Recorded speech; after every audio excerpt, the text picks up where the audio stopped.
بابرکت شب نور شب برات کے نام سے معروف اور مشہور ہے۔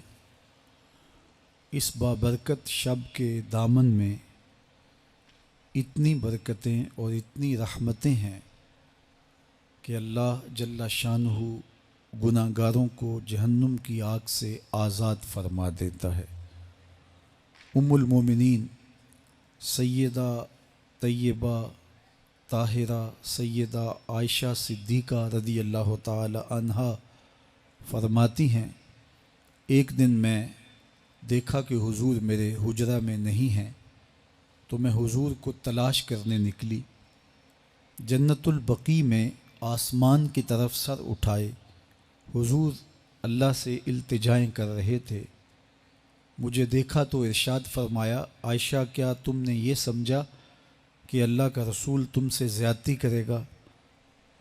فرماتی ہیں میں نے عرض کی یا رسول اللہ صلی اللہ علیہ وسلم، میں یہ سمجھا شاید آپ کسی زوجائے محترمہ کے حجرہ میں تشریف لے گئے ہیں۔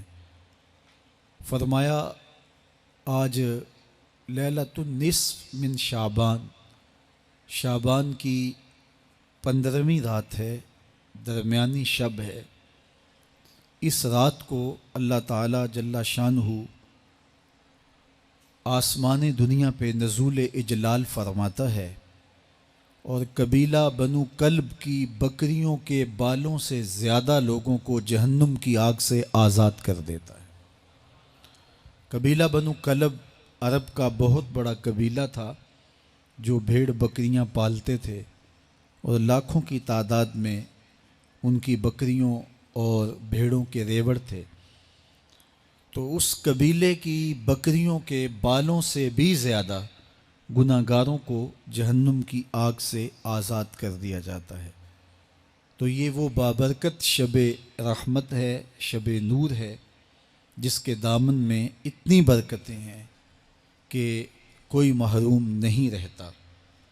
صرف وہ بد نصیب لوگ جو شرک میں مبتلا ہیں، جو سخت کینہ پرور ہیں، جو قطع رحمی کرتے ہیں، قاتل ہیں، عادی شرابی یا بدکار ہیں، انہیں اس مبارک رات میں محروم رکھا جاتا ہے، ورنہ اللہ کی رحمتوں کا عموم اس بابرکت راتوں میں اس قدر ہوتا ہے کہ کوئی گناہ گار جو اس کے حضور ہاتھ دعا کے لیے اٹھاتا ہے اور اپنا دامن پھیلا کے اس کی رحمتیں مانگتا ہے، اسے محروم نہیں رکھا جاتا، بلکہ اللہ سب گناہ گاروں کو جہنم کی آگ سے آزاد کر دیتا ہے۔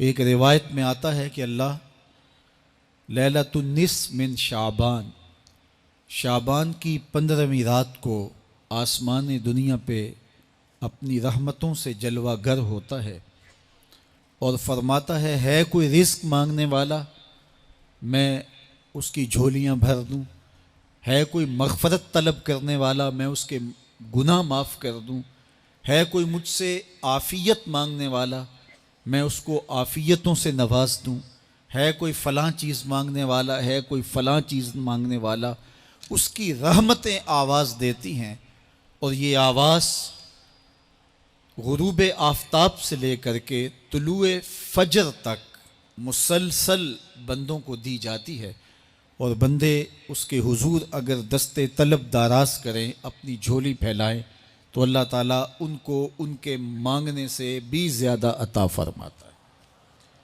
اس امت کو اللہ تعالیٰ نے اس طرح کی راتیں دے کر کے مغفرت، بخشش، غفران اور رحمتوں کی فراوانی نصیب کی ہے۔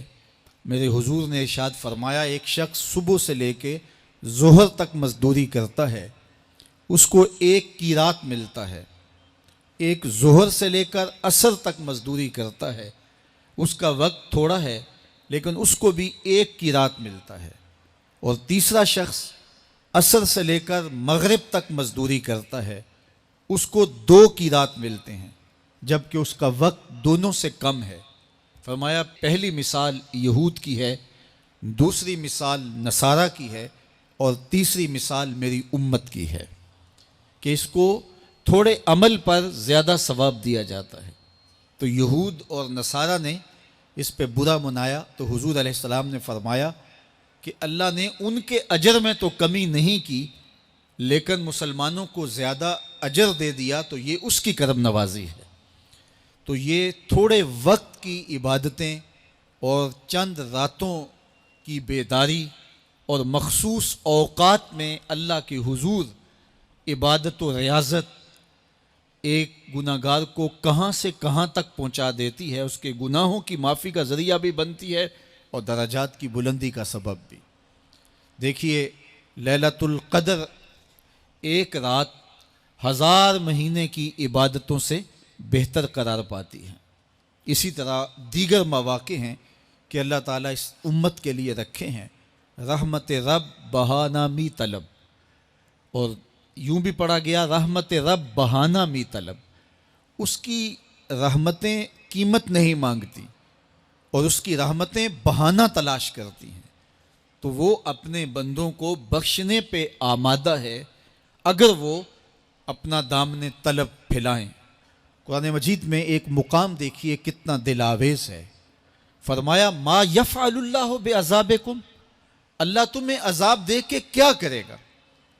اس کی یہ چاہت نہیں ہے کہ تمہیں عذاب میں مبتلا کرے، اس کی چاہت یہ ہے کہ تم اس کی چوکھٹ پہ آؤ، جھولی پھیلاؤ، اس سے خیرات و رحمت مانگو، اور وہ تمہارے ماضی کے سارے گناہ معاف کر کے، ساری غلطیاں معاف کر کے تمہیں اپنی رحمتوں سے مالا مال فرما دے۔ تو وہ بندوں کو بخشنے پہ، بندوں کی مغفرت کرنے پہ آمادہ ہے اور اس کی رحمتیں بہانے تلاش کرتی ہیں۔ اللہ اکبر۔ اور دوسری جانب اس کے بندے، اس کے مملوک، اس کی مخلوق، اور مخلوق کی گناہ گار اور نیکوکار اس کی رحمتوں کے طالب ہوتے ہیں، بلکہ وہ گناہ کرنے کے بعد جب معافی مانگتے ہیں تو اللہ کو یہ معافی بہت پسند ہے۔ معافی مانگنا، اس کے حضور اپنے دامن کو پھیلانا، وہ اس کو بہت زیادہ محبوب ہے۔ انسان کی فطرت کے اندر گناہ رکھا گیا ہے۔ آگ، ہوا، مٹی، پانی، یہ ان 4 چیزوں کا مرکب ہے۔ اس کے جو عناصر ہیں اس میں کبھی اعتدال قائم نہیں رہتا اور اس سے گناہ سرزد ہو جاتے ہیں۔ گناہ کرنے کے بعد بندے کا اس گناہ پہ اصرار کرنا، اڑ جانا، ضد کرنا، توبہ نہ کرنا، اللہ کو یہ پسند نہیں۔ لیکن اگر اس سے گناہ سرزد ہو جائے تو پھر وہ توبہ کر لے تو اللہ کو یہ بہت زیادہ پسند ہے۔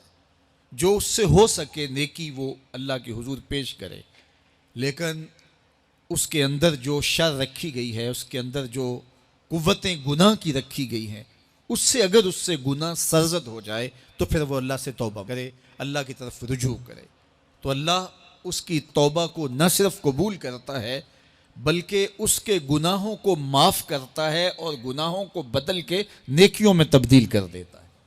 جب گناہ نیکیوں میں تبدیل ہو گئے تو جتنا بڑا گناہ گار تھا اتنا بڑا نیکوکار ہو گیا۔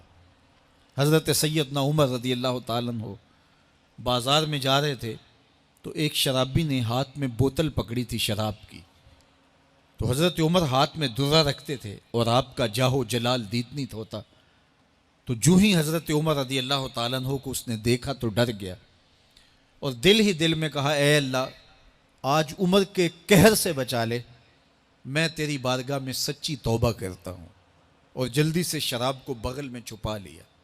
اتنے میں حضرت عمر سر پہ پہنچ گئے اور گرج کر کڑک کے کہا کہ یہ تیری بغل میں کیا ہے؟ چونکہ اس کو بوتل چھپاتے دیکھا تھا تو وہ ڈر گیا اور ڈرتے ڈرتے کہنے لگا، حضرت یہ سرکہ ہے۔ اب تھی تو شراب، لیکن ڈرتے ہوئے بولا، حضرت سرکہ ہے۔ تو حضرت عمر نے کہا، نکال۔ جب نکالا تو شراب نہیں تھی، واقعی سرکہ بن چکا تھا۔ تو جب اللہ کے حضور کوئی توبہ کرتا ہے، اللہ اس کے گناہوں کو بدل کے نیکیوں میں تبدیل کر دیتا ہے۔ حدیث پاک میں آتا ہے کہ قیامت کے دن اللہ ایک شخص کو کہے گا کہ اپنا نامہ اعمال پڑھ، تو وہ نامہ اعمال پڑھنے لگ جائے گا۔ تو نامہ اعمال کے اندر چھوٹے گناہ بھی ہوں گے، بڑے گناہ بھی ہوں گے، تو اللہ سے حیا کرتے ہوئے، شرم کرتے ہوئے وہ بڑے بڑے گناہوں کو چھوڑتا جائے گا اور چھوٹے چھوٹے گناہوں کو پڑھتا رہے گا۔ جب وہ سارے گناہ پڑھ چکے گا اور کتاب ختم ہوگی تو اللہ تعالیٰ اسے فرمائے گا، میرے بندے تو نے یہ جتنے گناہ پڑھے ہیں میں نے سب کو بدل کے نیکیوں میں تبدیل کر دیا۔ تو بندہ کہے گا، اللہ ابھی تو میرے بڑے بڑے گناہ رہتے ہیں جو میں نے پڑھے ہی نہیں۔ فَضَحِكَ النَّبِيُّ حَتَّى بَدَتْ أَنْيَابُهُ، حضور جب یہ بیان فرما رہے تھے تو حضور اتنا مسکرائے کہ صحابہ نے حضور کی داڑھیں دیکھ لی۔ تو پہلے وہ بڑے بڑے گناہ چھوڑے جا رہا تھا، لیکن جب اللہ فرمائے گا کہ میں تیرے گناہوں کو بدل کے نیکیوں میں تبدیل کر دیا، تو وہ کہے گا ابھی تو بڑے بڑے گناہ رہتے ہیں جو میں نے ابھی پڑھے ہی نہیں۔ تو جب کوئی بندہ اس کے حضور توبہ کرتا ہے، اللہ یہ نہیں دیکھتا اس نے گناہ کتنے کیے ہیں، یہ دیکھتا ہے بندہ آیا میری چوکھٹ پہ ہے تو اللہ اس کے پچھلے سارے گناہ معاف فرما دیتا ہے۔ اللہ اکبر۔ میرے اور آپ کے آقا و مولا نے اللہ کے حضور توبہ کرنے اور اس پر اللہ کی خوشی اور اللہ کی خوشنودی کا ذکر کرتے ہوئے ایک مثال بیان فرمائی کہ ایک شخص صحرا میں سفر کر رہا تھا تو وہ ایک درخت کے نیچے دوپہر کاٹنے کے لیے، سستانے کے لیے رک گیا اور درخت کے ساتھ اپنے اونٹ کو باندھ دیا اور خود لیٹ گیا تاکہ دوپہر کاٹ لوں۔ تھوڑی دیر کے بعد جب اس کی آنکھ کھلی تو اس نے کیا دیکھا کہ اونٹ ماں ساز و سامان کے ساتھ غائب ہے۔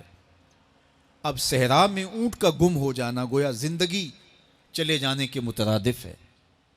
تو اس نے دائیں بائیں بھاگ دوڑ کے دیکھا کہ کہیں اونٹ کا نشان مل جائے، لیکن اونٹ کا نشان نہیں ملا۔ تا حد نظر کوئی انسانی آبادی نہیں۔ وہ بھاگا اور تھک ہار کے دوبارہ اسی درخت کے نیچے بیٹھ گیا اور پیاس سے ہلکان ہوا جا رہا تھا اور درخت کے ساتھ ٹیک لگا کے لیٹ گیا اور موت کا انتظار کرنے لگا۔ جن لوگوں نے صحرا کا سفر کیا ہے ان کو اس بات کا اندازہ ہوگا کہ کئی 100 میل تک انسانی آبادی ہی نہیں، اب نہ کچھ کھانے کے لیے بچا نہ کچھ پینے کے لیے بچا، اونٹ بھی غائب ہو گیا، توشہ بھی ساتھ ہی چلا گیا، تو اب ظاہر ہے سیدھی موت ہی نظر آ رہی ہے۔ تو وہ اس درخت کے ساتھ ٹیک لگا کے بیٹھ جاتا ہے اور موت کا منتظر ہوتا ہے۔ تھوڑی دیر کے بعد پھر اس کی دوبارہ آنکھ لگ جاتی ہے۔ جب دوبارہ آنکھ لگتی ہے تو تھوڑی دیر بعد پھر آنکھ کھلتی ہے۔ جب دوبارہ آنکھ کھلتی ہے تو دیکھتا ہے کہ اونٹ جو گما تھا ماں ساز و سامان کے اس کے پاس کھڑا ہے۔ تو صحرا میں اس حالت میں اونٹ کا مل جانا زندگی مل جانے کے مترادف ہے۔ تو وہ اتنا خوش ہوا کہ خوشی کی انتہا نہ رہی، بلکہ مسرتوں کے ہجوم میں درک گیا اور کہنے کیا لگا، اللہم انت عبدی وانا ربک، اے اللہ تو میرا بندہ اور میں تیرا رب۔ کہنا تو یہ تھا کہ تو میرا رب اور میں تیرا بندہ، لیکن مسرتوں کا ہجوم ہی اتنا تھا، خوشیوں کا ہجوم ہی اتنا تھا کہ زبان پہ قابو نہ رہا۔ کسی کے آنے سے ایسے ہوش اڑے ساقی کے، شراب سیخ پہ ڈالی اور بوتل میں کباب۔ کہنا یہ تھا اللہم انت ربی وانا عبدک، لیکن اس قدر خوش ہوا جب بھی تیری قربت کے امکان نظر آئے ہم اتنے خوش ہوئے کہ پریشان نظر آئے۔ تو کہنا یہ تھا کہ اے اللہ تو میرا رب اور میں تیرا بندہ، لیکن خوشیوں کے ہجوم میں وہ کہتا ہے اللہم انت عبدی وانا ربک، اے اللہ تو میرا بندہ اور میں تیرا رب۔ حضور یہ بات بیان کرنے کے بعد صحابہ سے پوچھتے ہیں کہ ذرا بتاؤ اس بندے کو کتنی خوشی ہوئی کہ خوشی میں زبان بھی قابو نہ رہی اور اپنے آپ پہ کنٹرول نہ رہا، اور خوشیوں کے ہجوم میں اسے یہ بھی پتہ نہیں چل رہا کہ وہ کیا بول رہا ہے۔ تو صحابہ نے عرض کی حضور بہت زیادہ اسے خوشی ہوئی۔ تو میرے حضور نے یہ بات کرنے کے بعد ارشاد فرمایا، جس طرح اس کو گما ہوا اونٹ ملا اور اس کی خوشی کی انتہا نہ رہی، تو فرمایا جب کوئی شخص توبہ کرتا ہے اور اللہ کی حضور پلٹ کے آتا ہے، گناہوں سے معافی مانگ کے اس کی دہلیز پہ آتا ہے، میرے حضور نے فرمایا اللہ اس سے بھی زیادہ خوش ہوتا ہے کہ میرا بندہ میری چوکھٹ پہ آ گیا ہے۔ تو وہ یہ چاہتا نہیں کہ اپنے بندوں